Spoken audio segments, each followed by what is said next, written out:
請各位繼續站立，等候。Please remain standing for the Chief Executive.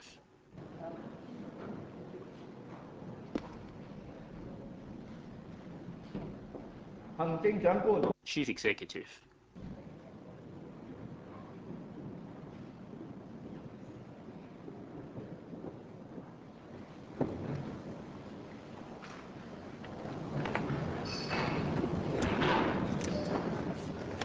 行政長官 Chief Executive.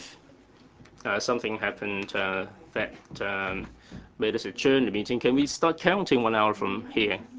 Right, okay. The Chief Executive will address the Council. Members, I'm very pleased to come here to LegCo to have a dialogue with new members, with the new term members for the first time. Prior to this, I have met with members and exchanged opinions on issues of concerns to us. Your suggestions and requests have been collated.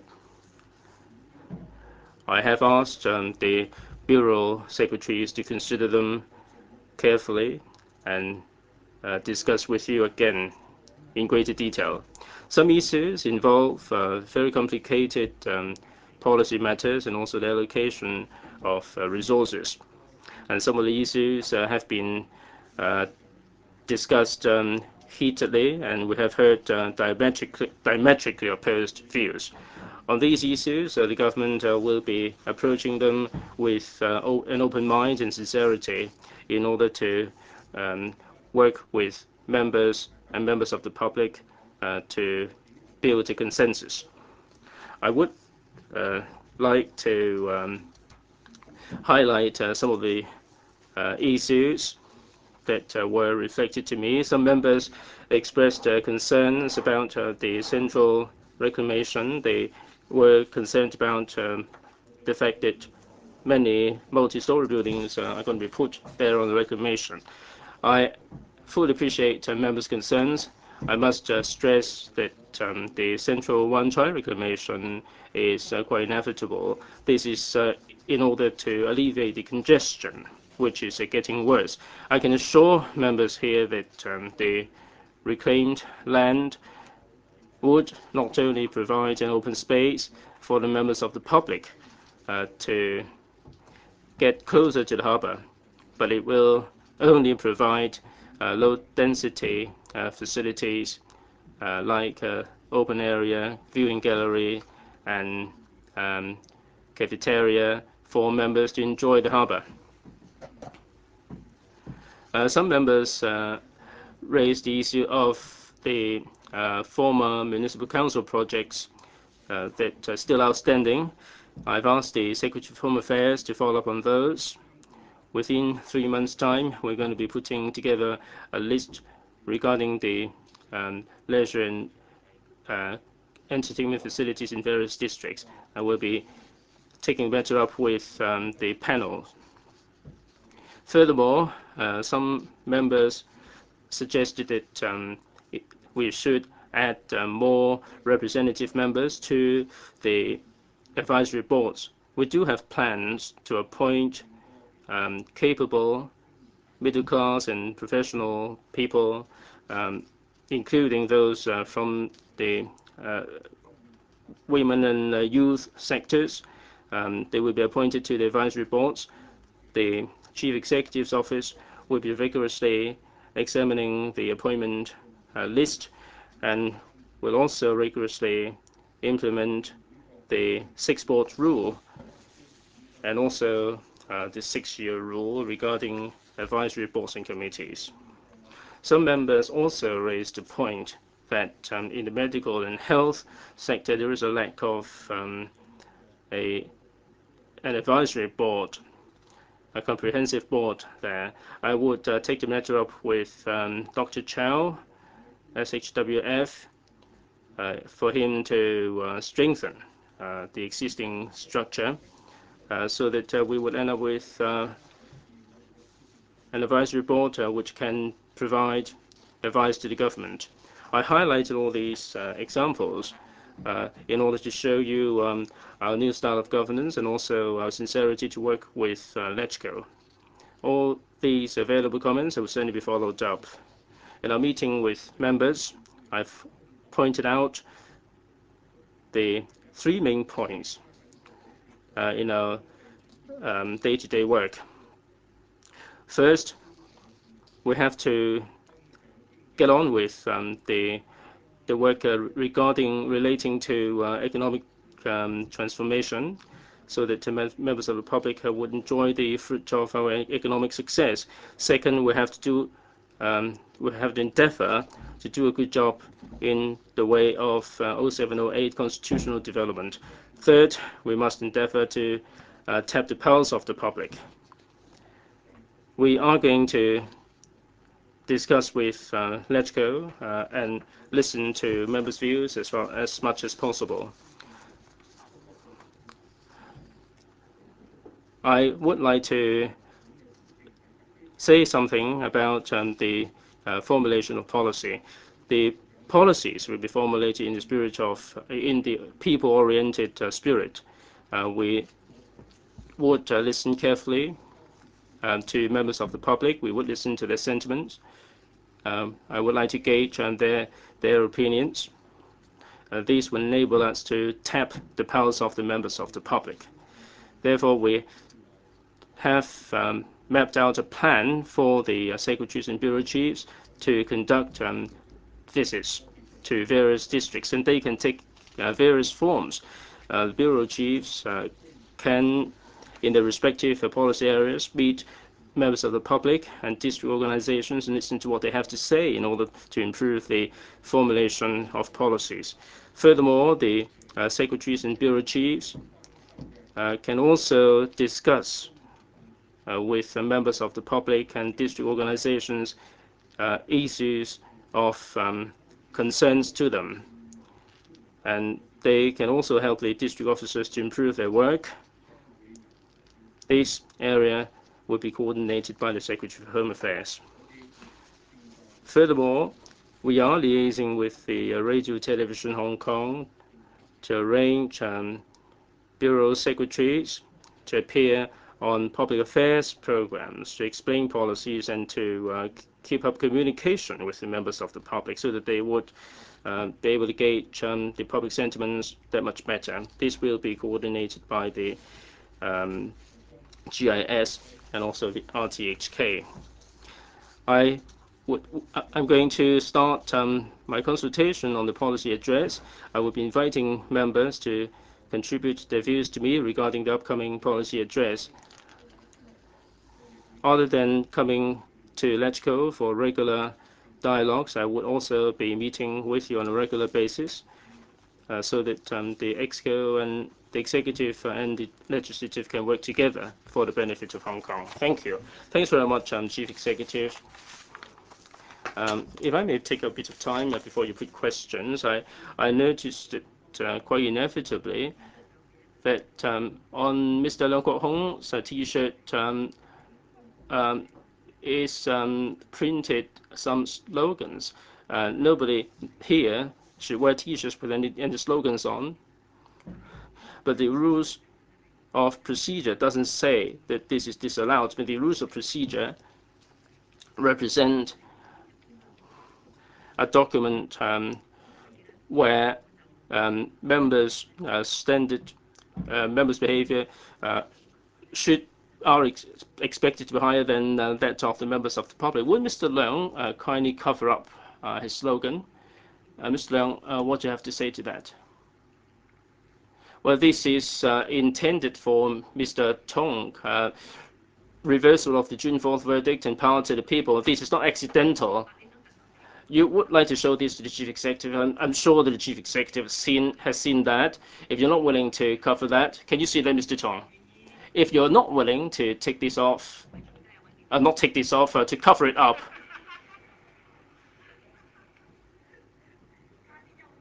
this is intended to be a humor.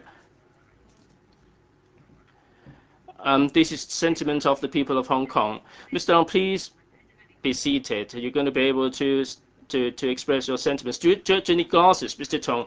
Well, Mr. Tong said already that he already has seen what's there. If you want to cover that up, our staff can hand you a jacket or something. If you're not willing, I'll refer this matter to the committee to follow up on this matter. The Chief Executive will now answer questions raised by members. A member whose question has been answered may, if necessary and for the purpose of elucidation only, ask a short follow-up question. This is stipulated in the rules of procedure. Members who wish to raise questions will please press the button. 23 members already pressed the button. Mr. Albert Cheng. Mr. Tong. I'm happy to have this opportunity to have this open dialogue with you.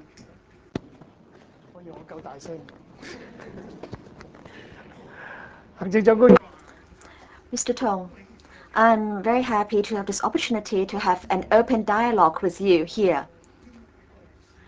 I can cite a few examples to illustrate my point about communication. In fact, Mr. Tong, you've just stressed the importance of communication between the government and the public, and I would like to cite a few examples concerning communication.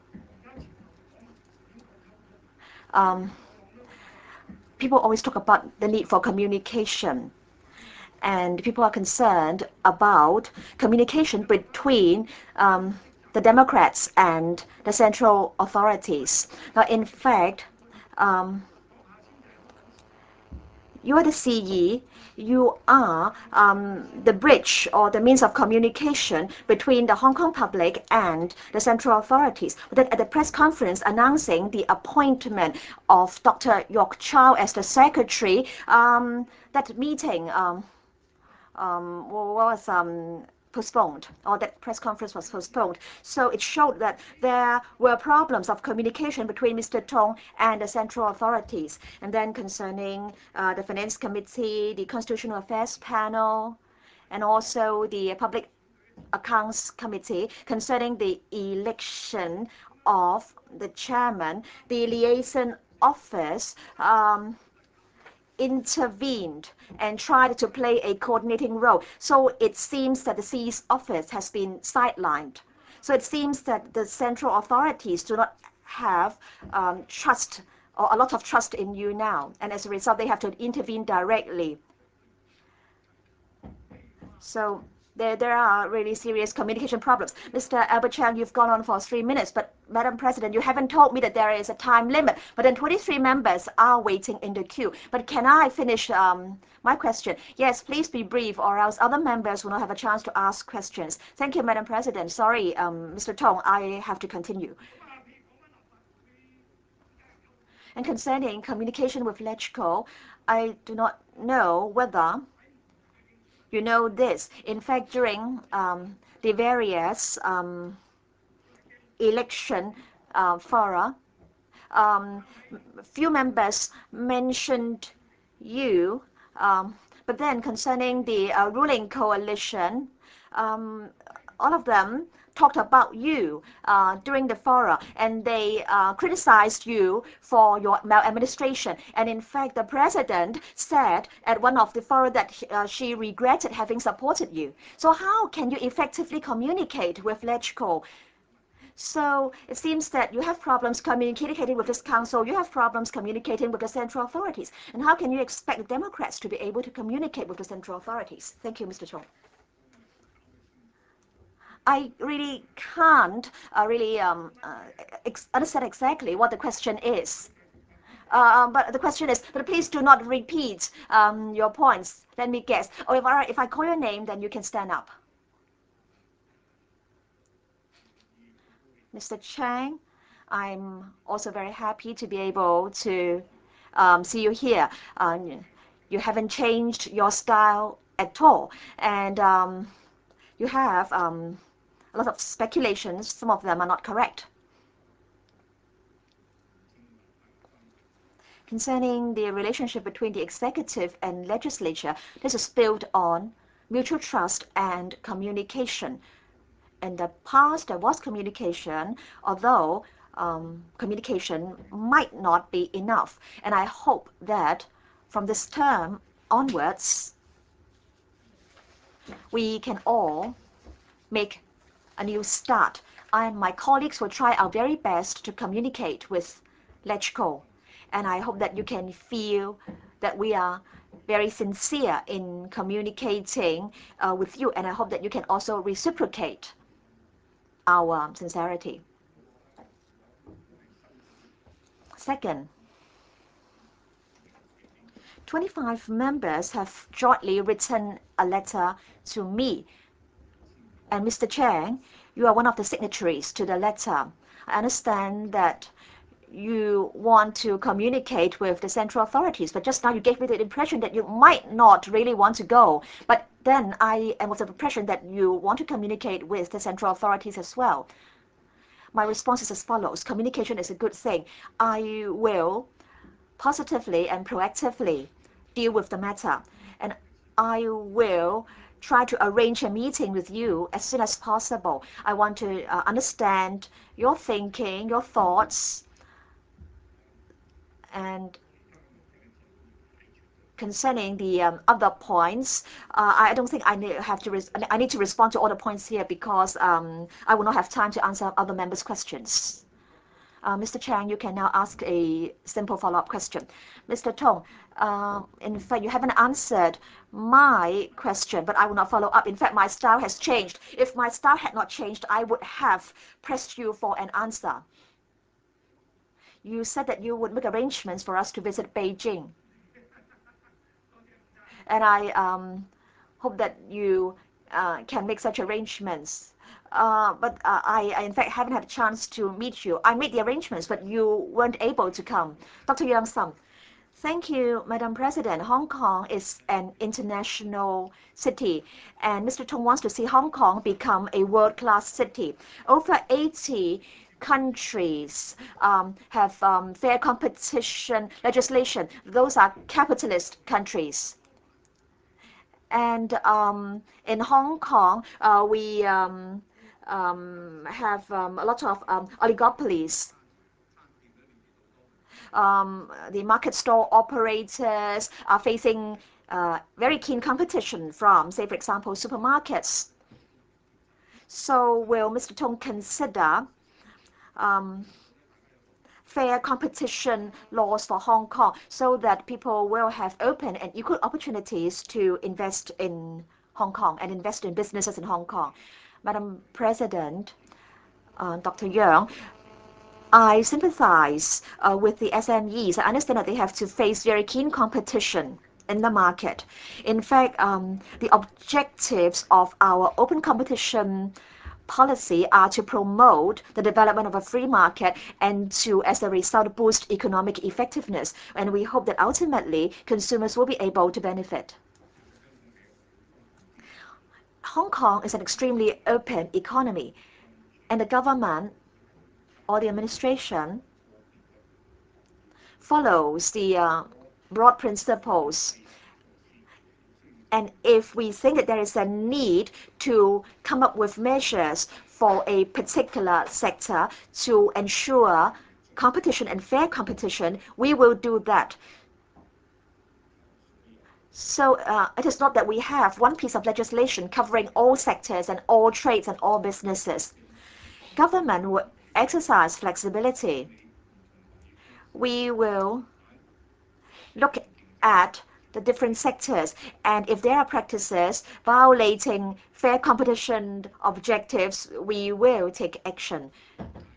From our point of view, this approach is in line with our economic development at this point in time. And we can see that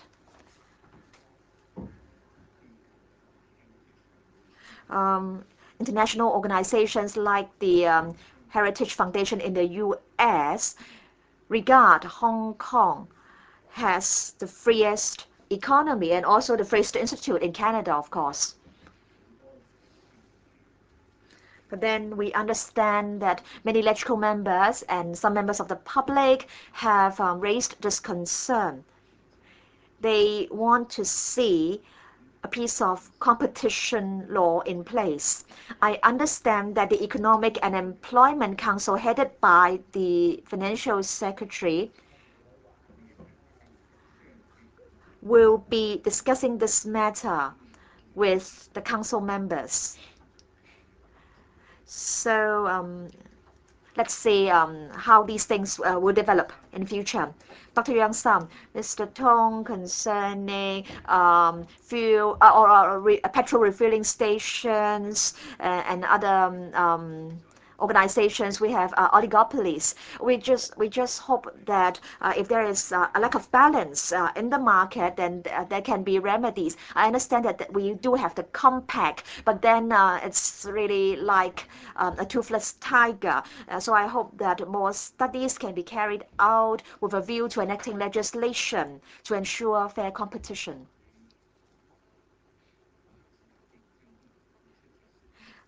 Now, if in a particular sector free competition doesn't work, then government will take action. Are you a member of the Economic and Employment Council? I understand that many LegCo members are members of that council, so you can take part in the discussion and we will actively follow up on the matter. Dr. Raymond Ho. Thank you. Mr. Tong.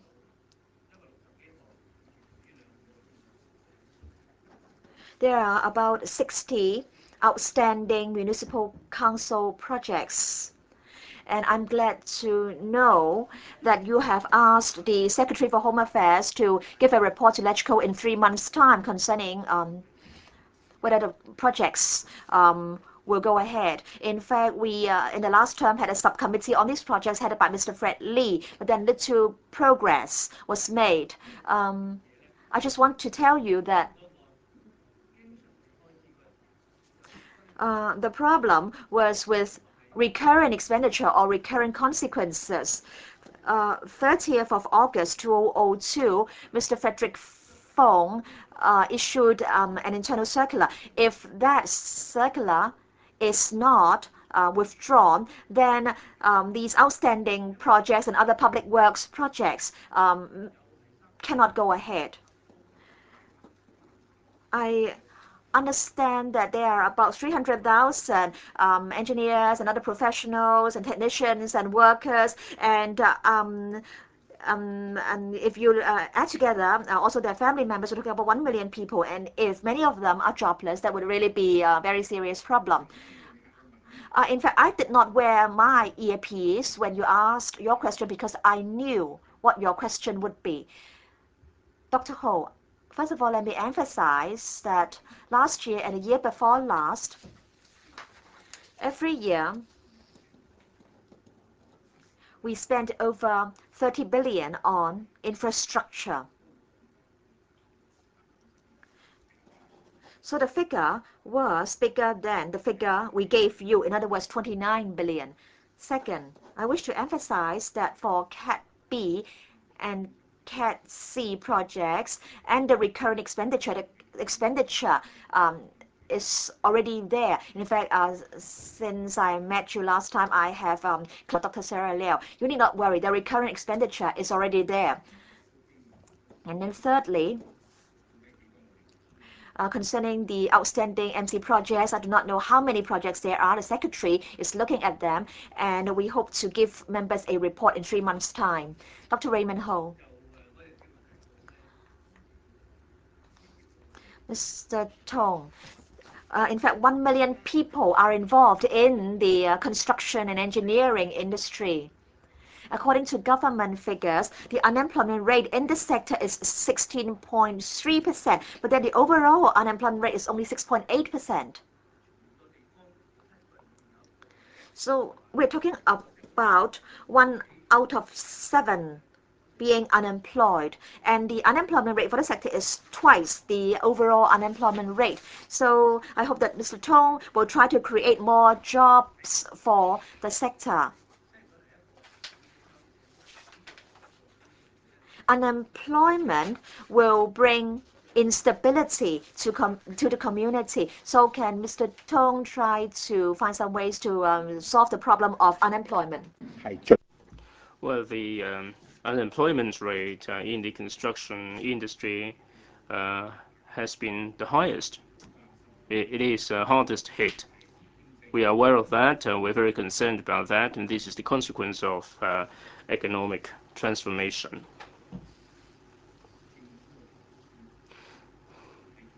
The government's investment in the infrastructural development, if the real estate sector is picking up, the construction industry will stand to benefit.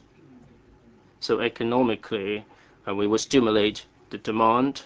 As you all know, we have been undertaking a lot of training, and we'll do a good job. This is an area which is hardest to hit. Mr. Jeffrey Lam.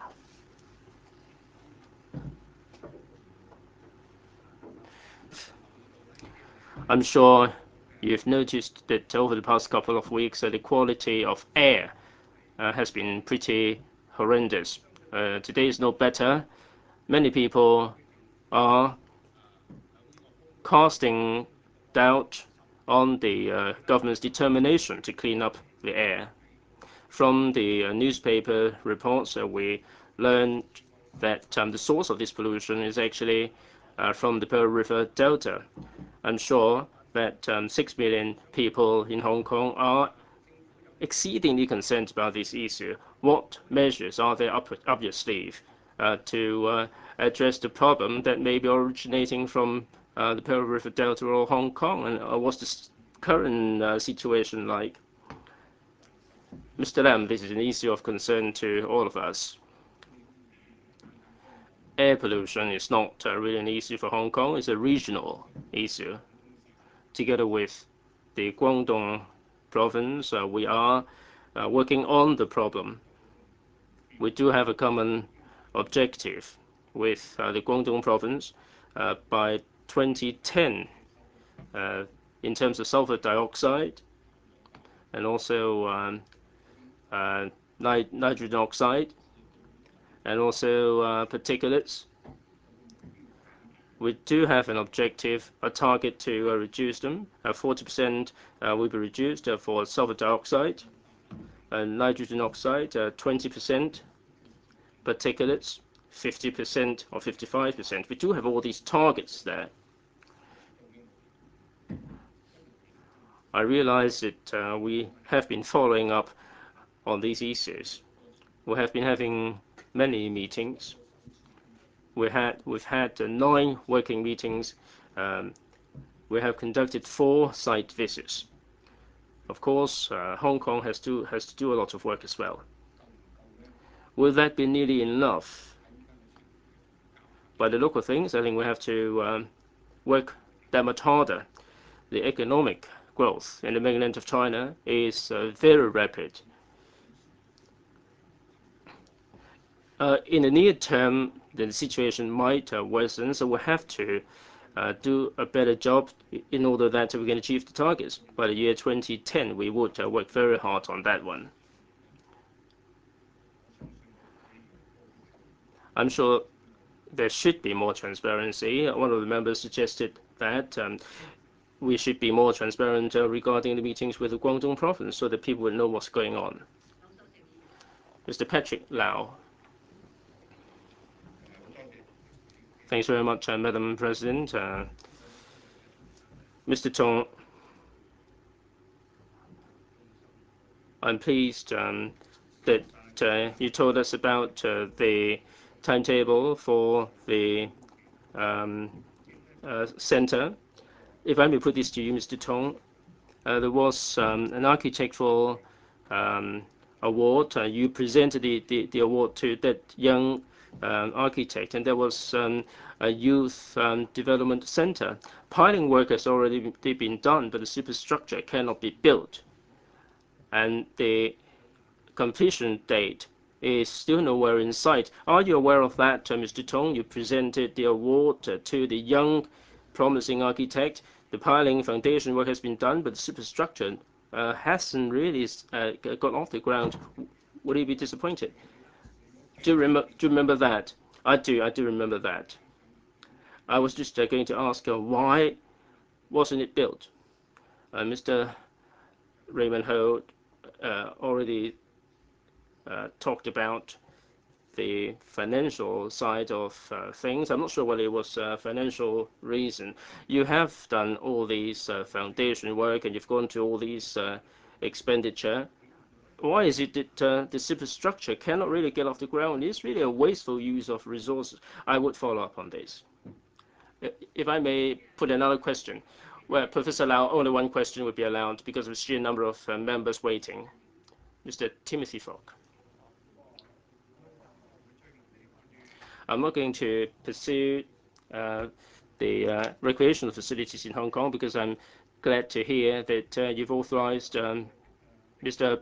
Ho to follow up on this. If I may put a question about the West Kowloon Cultural District, the French president visited Hong Kong yesterday and he talked about French involvement. Can you be more specific about the details?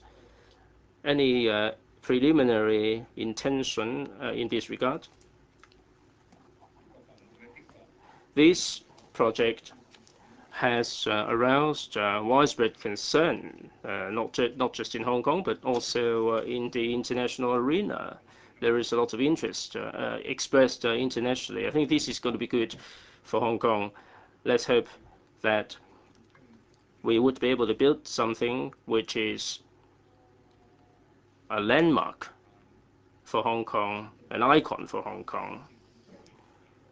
I know that the government is in the process of evaluating the 5 proposals. At this point in time, I'm afraid I don't think I can give you any details, Mr. Falk. I meant to ask you for a timetable. Mr. Tong doesn't seem to have the answer.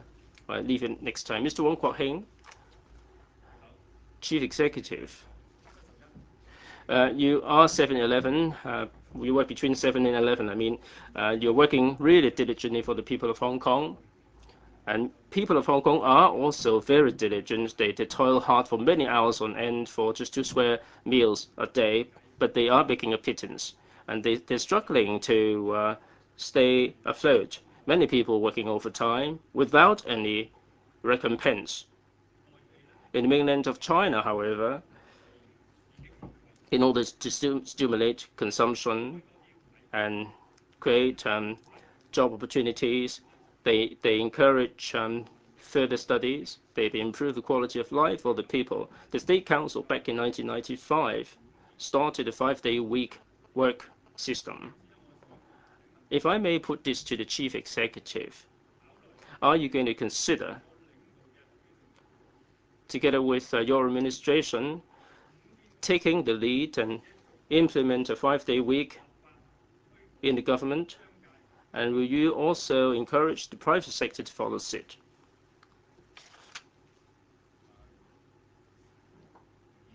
Mr. Wong, let me take this opportunity to say something else first before I come back to the issue of 5-day week. Let me say this, first of all. If you cast your mind back to the past 7 years since the handover, we've been through a lot of things, the bursting of the bubble, the plunge of the real estate market, people's asset evaporated, and years of deflation, the declining confidence in consumption, globalization leading to production being shifted out of Hong Kong, and also the SARS epidemic. We've been through a lot of agonizing experiences. But the world is changing pretty rapidly. The economic globalization has presented us with many, many challenges. So we are operating at a high cost. The reform, the opening up of the mainland has been very successful, and the neighboring region has also been opened up. And this is creating a lot of keen competition for Hong Kong. Unless we transform, unless we change ourselves or reinvent ourselves, we will be in for trouble. in Hong Kong, our IT foundation is not solid enough. It would be that much more difficult for us to get down the road of knowledge economy, and we'll have a mismatch of manpower. I raise all these because I want to illustrate the agonizing process of transformation. After so many years of hard work, we realized that Hong Kong's success used to be predicated on a China which was closed.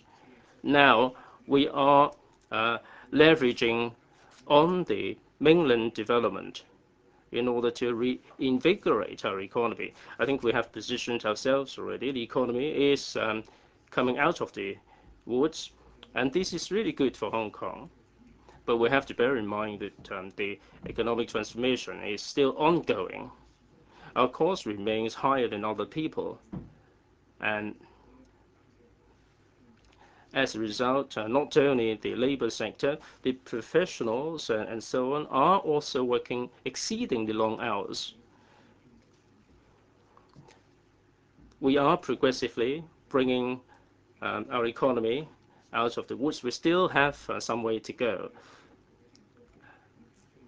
Our obligation in the government is to make sure that the economic transformation will continue, and we'll be able to bring down the jobless rate. If we can do a good job in that, it will be easier for us to resolve the labor issues. I am hopeful that something good will come out of it.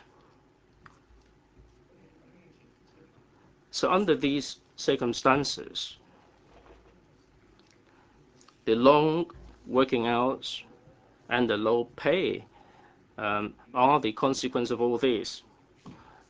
Just yesterday, I watched the debate on the minimum wage and maximum working hours in this chamber.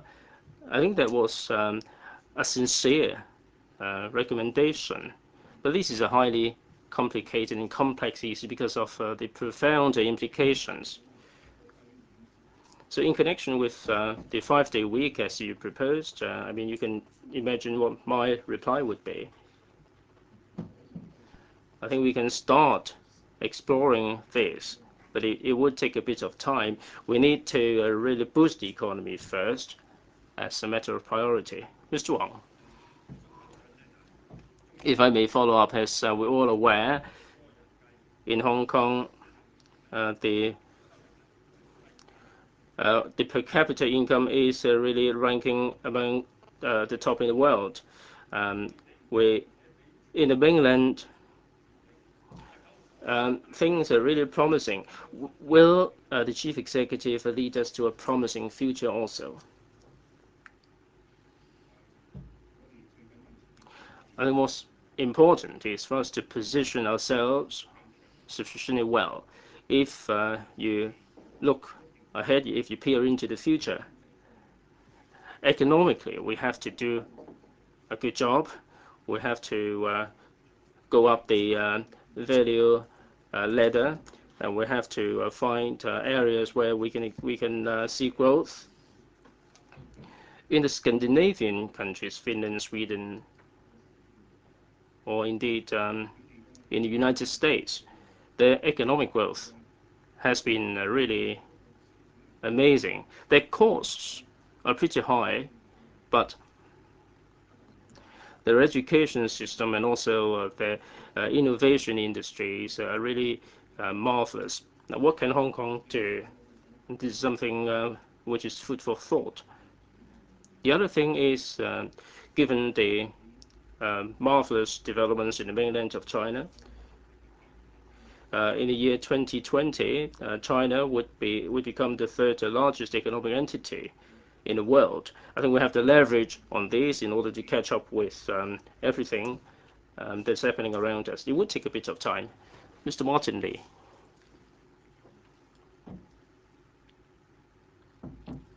Madam President, Mr. Tong, are you aware that in the September LegCo election, the mainland officials and the liaison office were involved in various degrees, including prior to the election, they mobilized people living and working in the mainland to register and vote. Second, for the functional constituencies, they arrange they marshal the voting.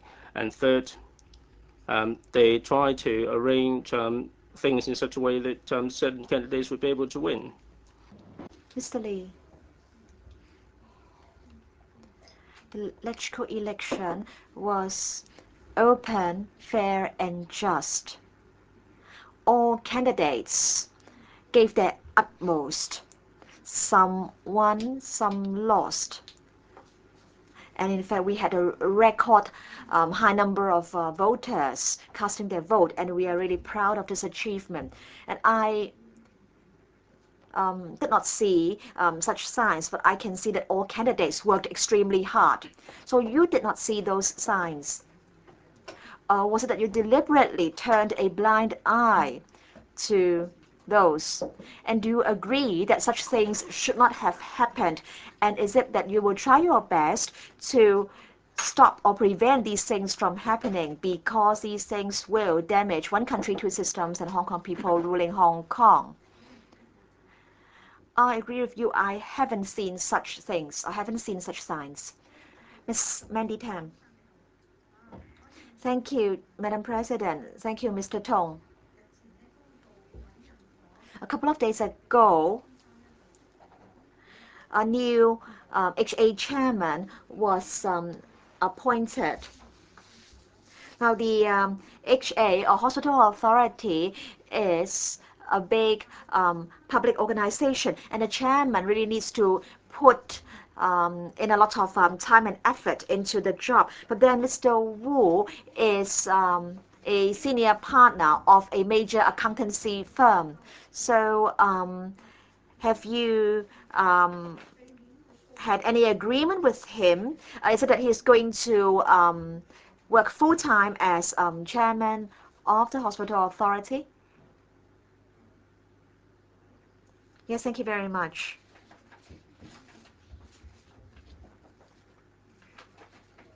In fact, we do not have a full-time chairman for the HA. So SY used to be the chairman, and Mr. Peter Wu was also one of the chairmen. Mr. Peter Wu said that he spent 40% of his time working for the HA and 60% of his time working for his own business. And then Sir Swai Jung initially spent more time on the HA and then spent gradually less time on his job as the chairman. Dr. CH Leung became the chairman, and then shortly afterwards, there was SARS, and so he spent 80% of his time on the HA. So the situation does vary. Mr. Wu is an extremely experienced executive.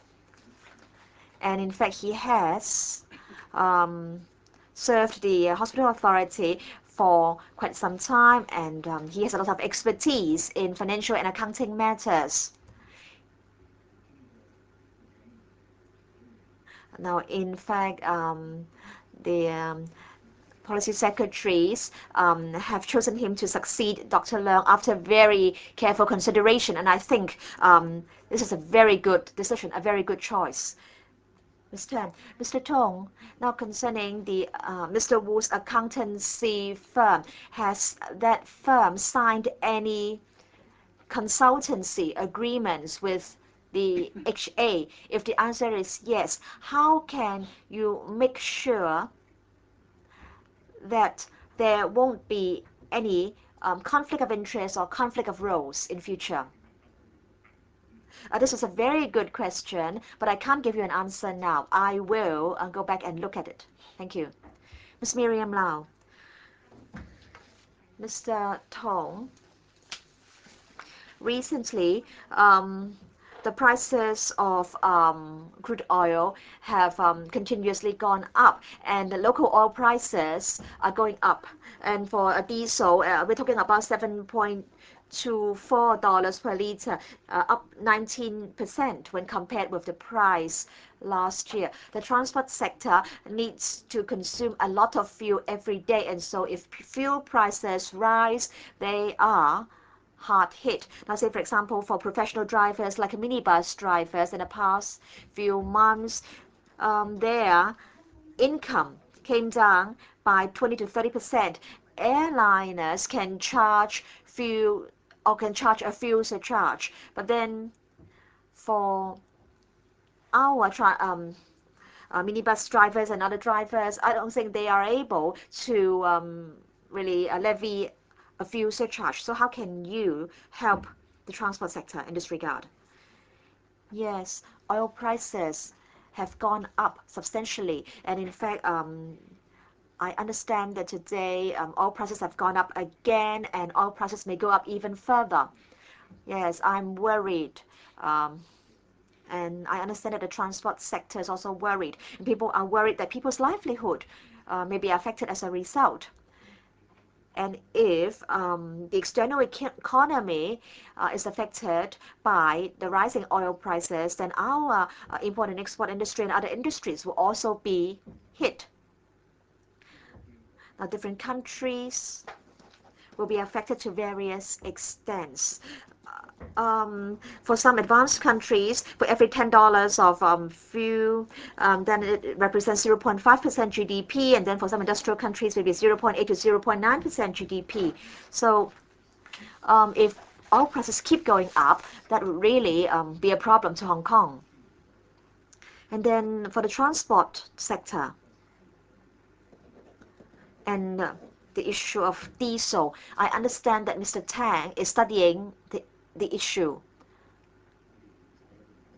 So let him finish his study, and I'm sure he will tell members about the findings, so we are aware of the problems. Second,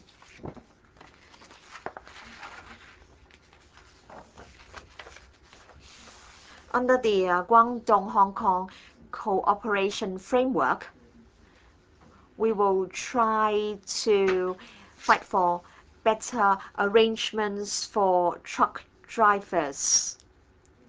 So the details are still being discussed, and we'll try our best to help the truck drivers lower their costs. So Mr. Tang will give you a response in the near future. Ms. Miriam Lau. Thank you, Madam President.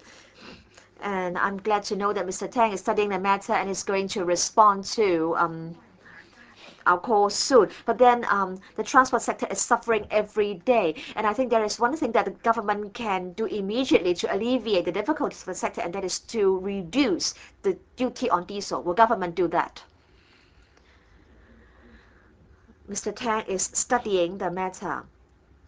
And this suggestion is one of the suggestions being considered. Mr. Kwok-hung. Madam President, Mr. Tong. Mr. Tong, you in your speech said something about reforms in the medical sector. I'm glad to know that. Now, Dr. Chow has been appointed as secretary, and Mr. Wu has been appointed as the HA chairman. Now, some people have expressed these worries to me, so we have new appointments, and it is hoped that these changes will bring new developments to the medical sector. But then I wish to say that to many patients and to many frontline medical staff, in particular young doctors, 2 to 3 years represent a very long period of time. Let me explain what I'm trying to say. Many members of the public and many in the medical sector are very worried. Now, for the new secretary and for this term of the government, we only have 2 to 3 years before the term expires.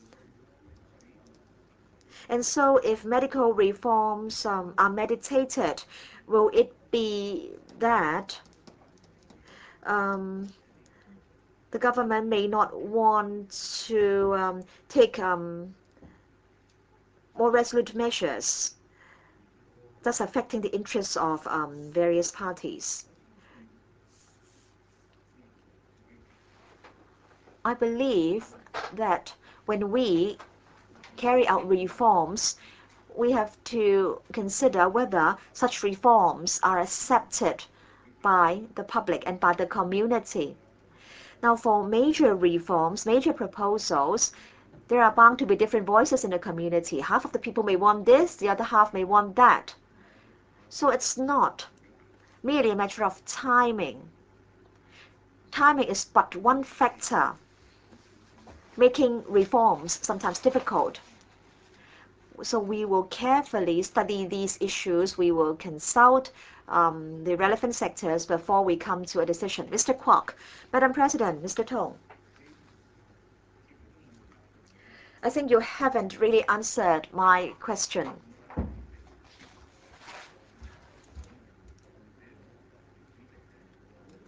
Concerning Dr. Chow's appointment and Mr. Wu's appointment, I believe you told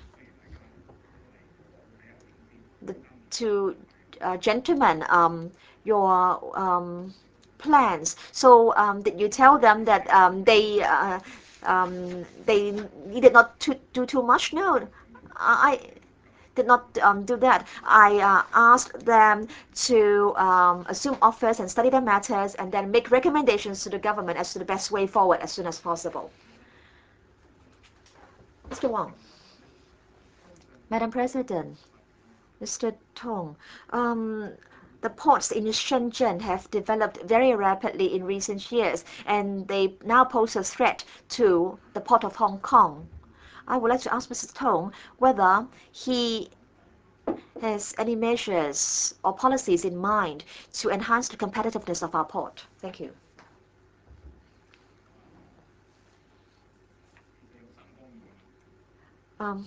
There are three issues here.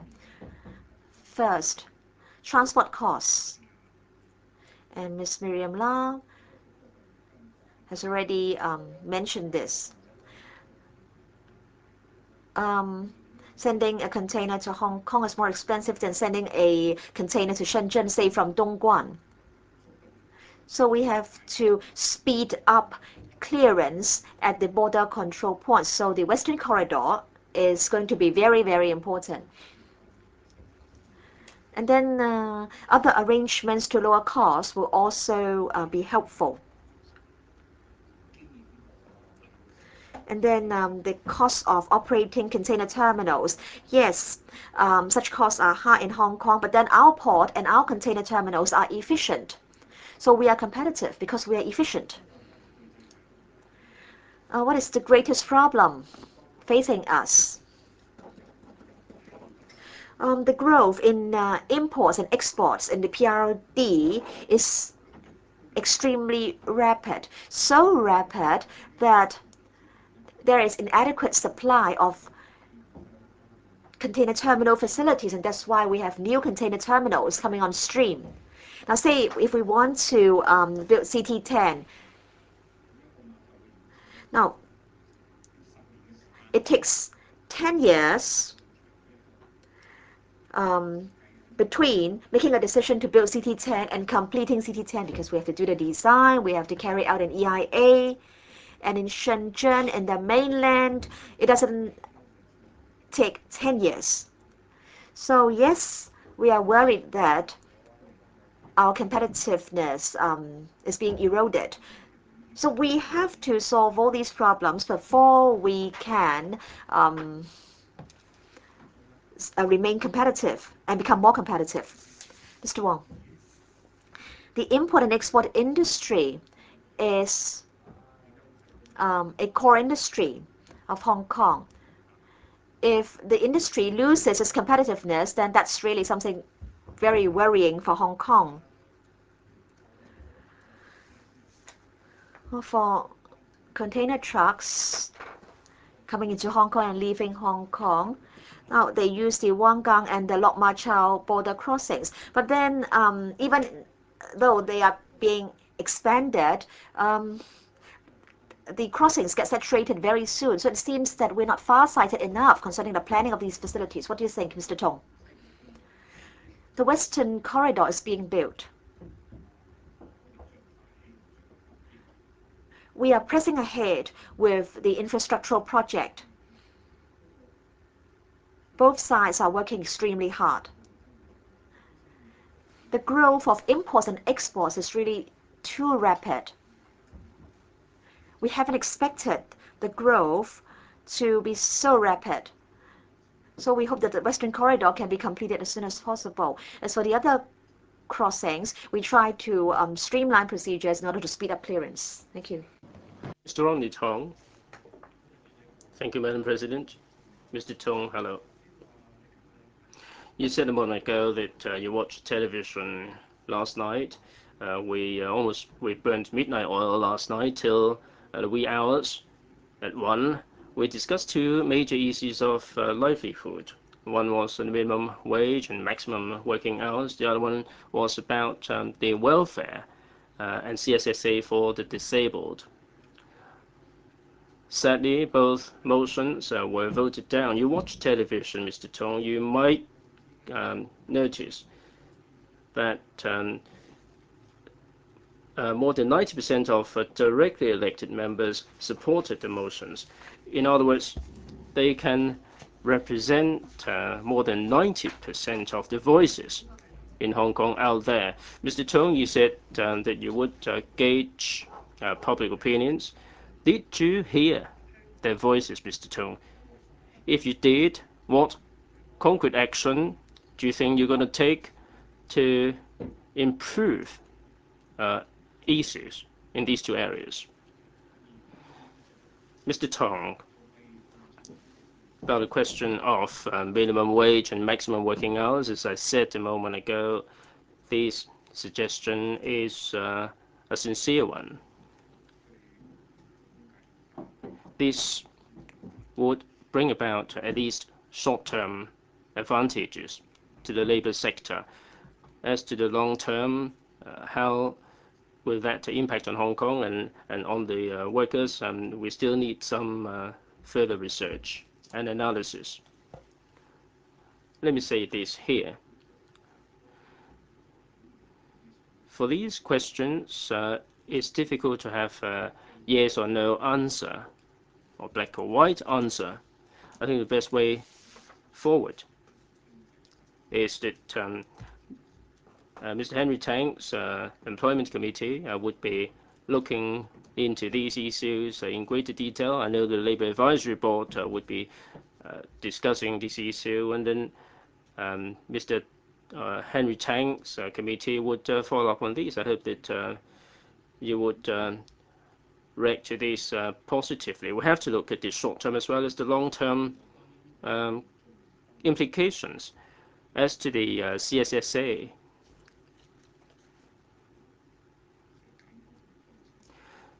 the reduction took effect on the 1st of October, the second phase reduction. I can't stress enough that if anyone is experiencing difficulties in life, the government certainly help. We would pay attention to the inflation situation. We would make a response as soon as possible. On the 3rd point, when Dr. Yok Chow took up the post, I told him that we should conduct a review on this issue. There would be work being done on various fronts. But the most important thing is that we are concerned about the issues, and then we'll be implementing according to the timetable.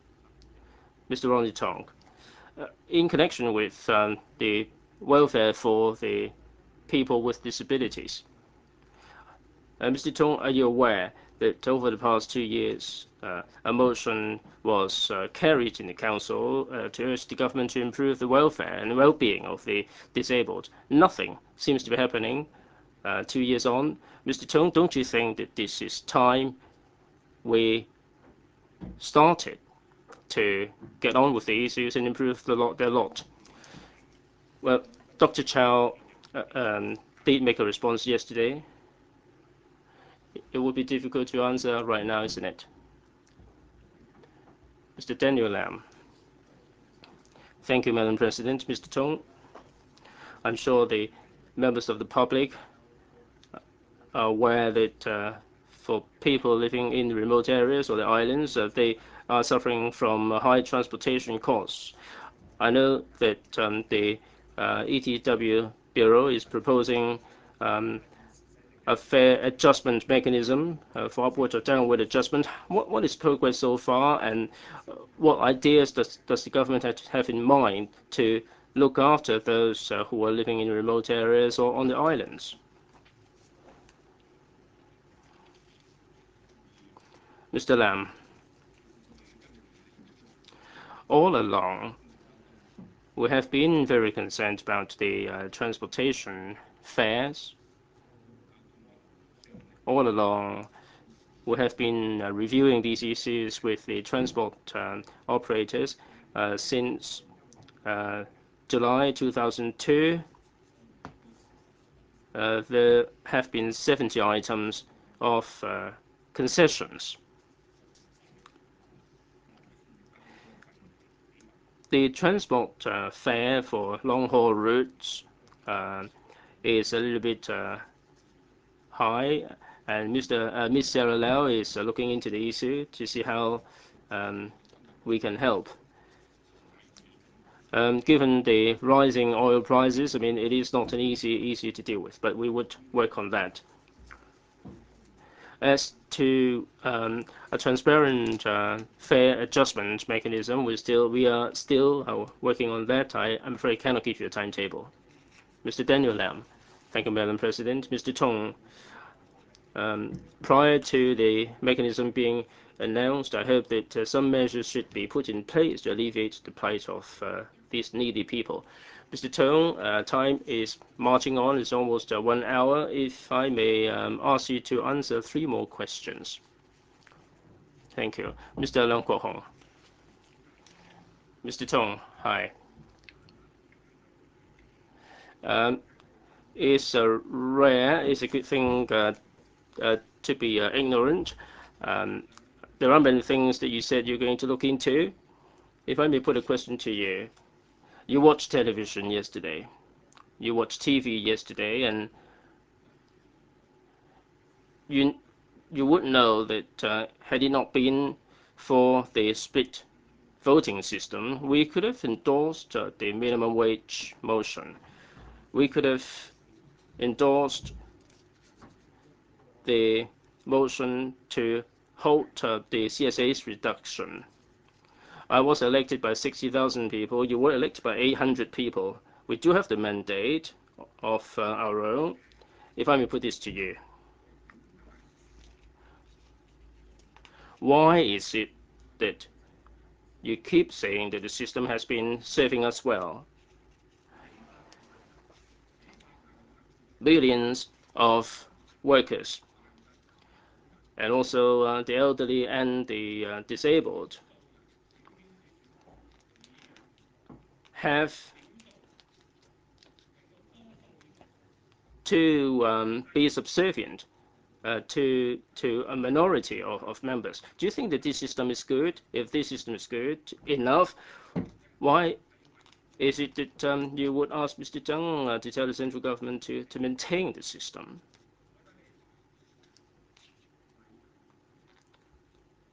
I think you have politeness, justice, and also decorum, but you're still a little bit short on the other elements.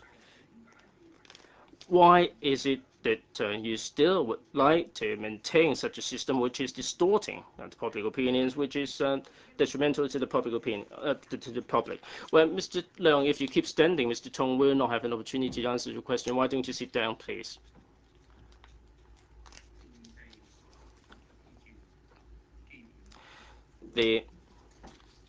We have to operate according to the basic law. We have to respect the existing institution. Some people would like such a system, some don't. But we have to work in accordance with the basic law. That's point number 1. Second, as I said a moment ago, many of the issues that you raised, the minimum wage, maximum working hours, all these are sincerely put forward, and they can win a lot of sympathy under the current circumstances. I'm sure different members have their own respective considerations. They have short-term considerations and long-term considerations. And they also have considerations of different interests. It is because of this that the Labour Advisory Board is revisiting the issue, and the Employment Committee is looking at the issue. We have to take a decision in the long-term interest of Hong Kong. If I may put a question to you, do you think the system has distorted public opinion? Well, Mr. Leung, you can't interject like this. When Mr. Tung has finished, you are given an opportunity to follow up. Well, he said it is in accordance with basic law. I know full well that this is in accordance with basic law. I have a copy here. Well, Mr. Leung, I'm going to rebuke you if you carry on like this. Are you finished? Mr. Leung, your turn now, please. I don't think my question is answered. My question is, you watched television yesterday. The system is unfair. I mean, you haven't answered the question about the system being unfair. We have the basic law. I know that you are implementing the basic law. Under the basic law, you do have the obligation to represent Hong Kong. We should amend Annex 2. You should go to the central government and tell them what Hong Kong needs. How come you can shirk this responsibility?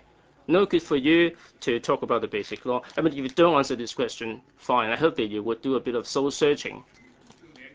Mr. Leung, I don't know what you're asking. You said it's difficult to stay. If I may present a present to you, if I may present this to to your entourage, right? And you can't cross, and you can't come up here under the rules of procedure. If you have finished your question, and you can sit down. If you think that the system is in accordance with democracy and justice, this split voting system, I mean, the minority can override the majority decision. If you think that this system is fair and just, I'll shut up. Are you finished? Please sit down and wait for the answer, Mr. Leung, please. Mr. Tong. Mr. Leung, I have answered your question. I'm not going to repeat it. Mr. Kevin Lee. Thank you, Madam President. Hello, Mr. Tong. Some members a moment ago referred to the newly appointed secretary and the chairman of the hospital authority. At the Executive Council, 2 new members are appointed. Mr. Tong, what expectations do you have of these 2 new members? And with the newly constituted EXCO, what measures would there be, do you think, that would meet with the expectations of the people? Thank you.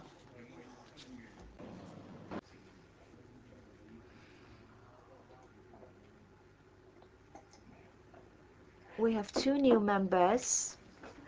One is Mr. Bernard Chen, but then he's not in this chamber.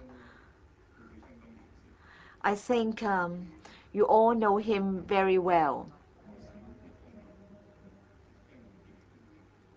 In fact, he has made a lot of contributions to society and has served in this council for quite some time. He is the chairman of the HKCSS, and he reflects the views of the grassroots to the government, and he always works very hard. And so I think it's good that he can bring these voices into EXCO. Mrs. Laura Cha has worked in the securities industry for many years. She has worked in the SFC and also the China Securities Regulatory Commission. She is in fact very outstanding in the securities industry.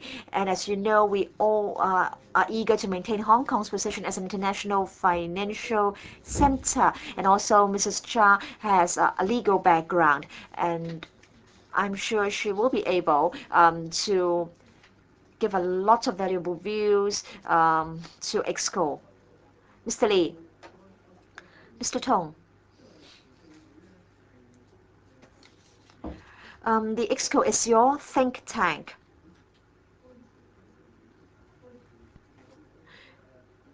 And do you agree that EXCO members should communicate more with LegCo members and district councillors? And do you agree that government officials should talk to the public more often so as to understand their needs and wishes? Yes, we'll definitely do that. We will definitely do that. Last question, Mrs. Selina Chow.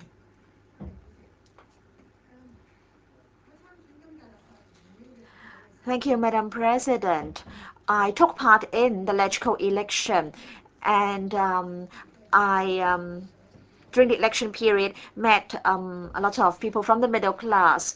Mr. Ronnie Tong said that they, in fact, were voicing the views of 90% of the people in Hong Kong. I have reservations. I don't think 90% of the people of Hong Kong support minimum wages and maximum working hours.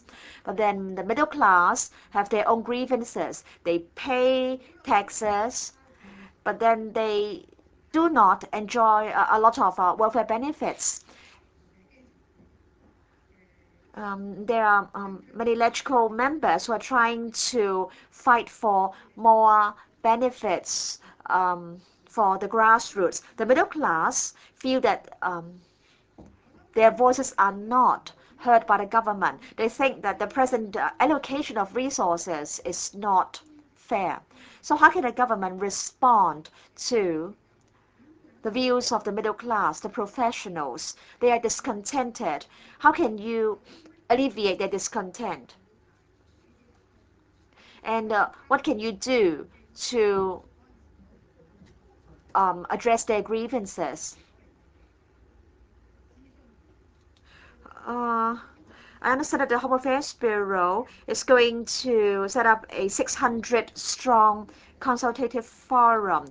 And I would like to know whether other bureaus will have measures to address the concerns of the middle class.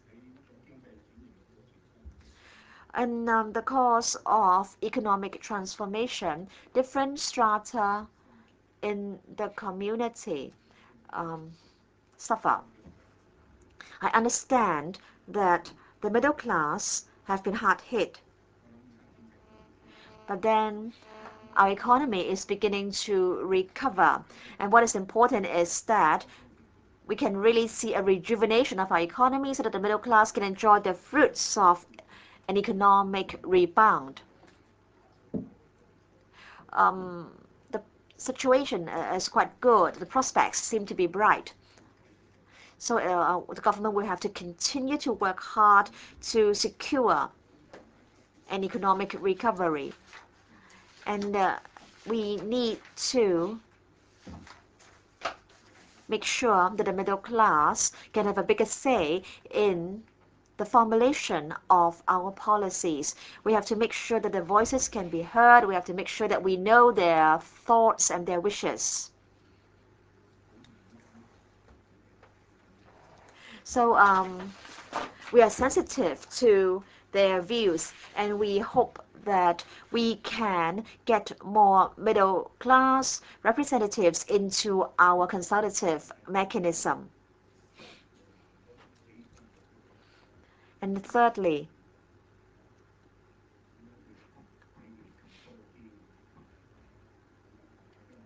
how can we create more opportunities for professionals in Hong Kong and in the mainland so that they can have more opportunities to take part in the services industry? We will have to work hard in this regard. Mrs. Chow.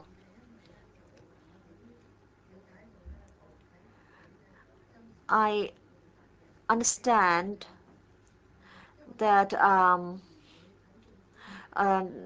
the bureau heads are often subject to a lot of pressure. I would like to know whether there is going to be an overall policy within government to understand more about the views of the middle class. And we, after all, have a very big middle class in our community. How can we make sure that their values are reflected? Yes, we have been doing this, but I don't think we have a central mechanism to do that. But then I'll consider your views.